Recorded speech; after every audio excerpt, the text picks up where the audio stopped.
Hello, in today's video we are going to be reviewing 10 witchy and horror books to check out in 2024. Hi, I'm Megan, modern witch, astrologer, dog mom. Before we get started, please like and subscribe and let's just dive right into these books. We'll go through the witchy books first and then we'll move on to horror. Do not sleep on the Farmer's Almanac. Farmer's Almanac. This is the #1 book for any witch to keep on hand. This has every single lunation, all of the astrological transits, the best times for planting, everything you need to know. Like, that's one of my #1 tips for beginner witches. Just pick up a copy of the Farmer's Almanac. You can buy it pretty much anywhere, Lowe's, Walmart, Home Depot, and it's only like $5, $10. So get the Farmer's Almanac and you will be very prepared for your gardening season. This one's a 5 out of 5. The Farmer's Almanac can do no wrong in my book. The next witchy book, The Book of Candle Magic by Madame Pamita.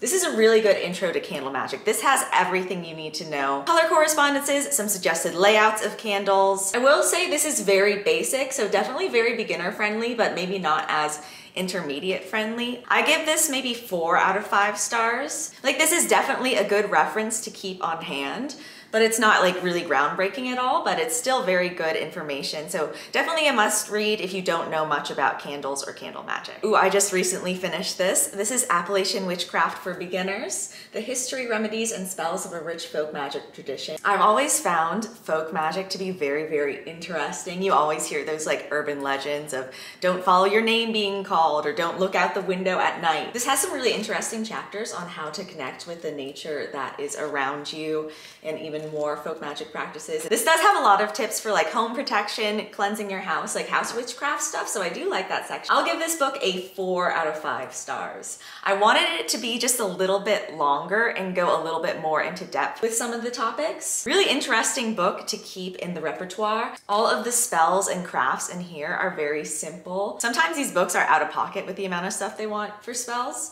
but this one has some really great simple ones. Definitely recommend this one if you're interested in the mountains and connecting with nature and Appalachian witchcraft. Ooh, this one. Ooh, this is such a good book. 5 out of 5, 5 out of 5. This is Of Blood and Bones, Working with the Shadow Magic of the Dark Moon. This is by Kate Fowler?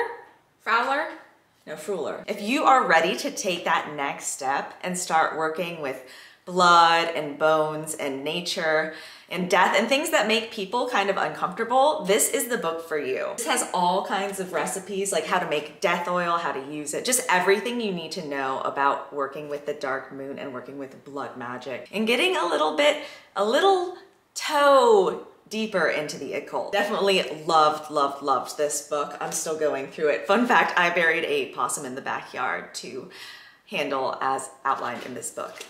The Book of Spells, A Magical Treasury of Spells, Rituals, and Blessings by Marie Bruce. This is from the library. Every spell I have tried from this book has worked. Get yourself this book. I have checked this book out from the library multiple times and keep coming back to it. At this point, I just need to buy a copy. If you want to send me one, Marie Bruce, hit me up. But this has such good, simple spells that just require a candle or two, some herbs, simple rhyme. This is a really great book if you're starting to dip your toe into spell work. I'm definitely trying to get better and more powerful with spells. This is a really good jumping off point. I give this one 4.5 out of 5 stars, just because I feel like she uses white sage. Maybe I'm making that up. But like, it is a little bit new agey. Yeah, that's why it's not quite 5 stars. But all of these spells are really simple and effective and work. The Complete Guide to Runes, an essential reference for rune lore, meanings, divination, and magic by Wayne Brett. Another great pickup if you don't know anything about runes. I knew absolutely zilch about runes before reading this book, and it has so many actionable tips. Once you start looking for them in nature, you see runes everywhere. This breaks down the Nordic runes in a very simple and understandable way that is very easy to remember. It also teaches you how to read them and the history of runes. I wanted this to be longer. That's the theme with these witchy books. Maybe I'm a nerd, but I would like to have more detailed information on some of this. I give this one another 4 out of 5 stars. Really loving these beginner concept books. This is a cool one to keep in the bathroom and just read every time you go, you know? Definitely if you're looking to start learning about working with runes in 2024, pick this one up. Moving on to some horror books. Bluebeards Castle by Anna Biller. This is the director of The Love Witch, Anna Biller. Wanted to love this book. Unfortunately, did not love this book. This is about a writer who becomes enraptured with a Prince Charming, but things aren't as they seem. This one has horror, suspense, mystery vibes. The main character in this, at least to me, was insufferable. I know that's kind of the point. This does have some commentary on domestic abuse and emotional abuse, which is very interesting, but I did not love this book. I loved the first maybe 2/3, but by the time of the ending, I was over the main character. Maybe you'll like this book more than I do, but I really wanted to like this book because I love The Love Witch and most of Anna Biller's other stuff. But I'm excited to see the movie though. Apparently they're making a movie of this. The writing sometimes feels more like it's meant to be a movie. Some of the descriptors just feel that way. Also, there's an animal death warning on that. Am I glad I read it? Yes. Will I read it again? No. Another library pick, Black Sheep by Rachel Harrison. The more time that passes since I finished this book, the more I think about and like this book. I give this one a solid 4.25 out of 5 stars.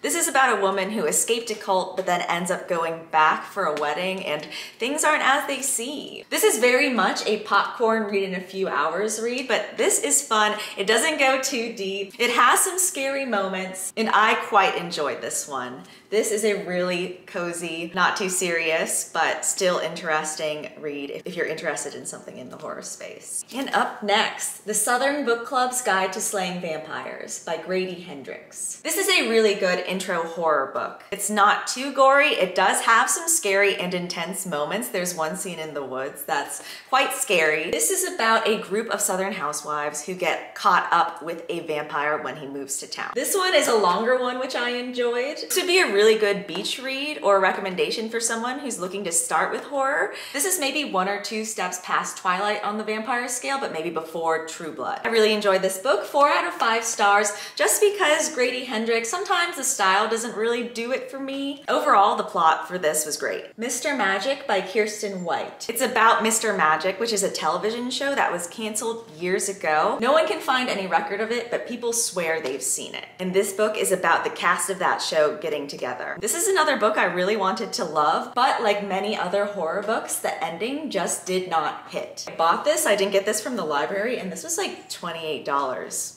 Was it worth it? No. I hope you enjoyed those book reviews and maybe got inspired on some books to read in 2024. My camera's about to overheat, so please subscribe. Thank you so much for watching, and I'll see you in the next one. Bye.